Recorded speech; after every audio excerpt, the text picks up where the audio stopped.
In this video, I will show you how to redeem Fortnite V-Bucks code in Nintendo Switch 2.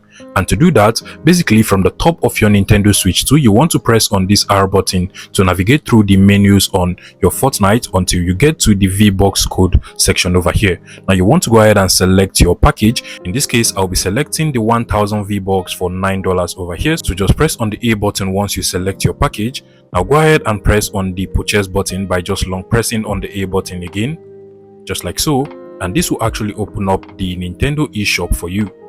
Now once the eShop loads, you just want to go ahead and press on the continue button over here. If you haven't entered your postal code, you will be required to enter it and then be taken to this page. Now what you just want to do is to click on the eShop card option over here, and now you can proceed to redeem your Fortnite V-Bucks code by simply entering the code inside of this input field over here. Turn over to the back of your Fortnite V-Bucks card and it should actually look just like this. Now what you just want to do is to go ahead and scratch the 16-digit number over here and then enter the 16-digit number inside of this input field. Press on the OK button and you're good to go. If you find this video useful, please make sure you smash the like button and subscribe to this YouTube channel for more interesting tech tips like this one.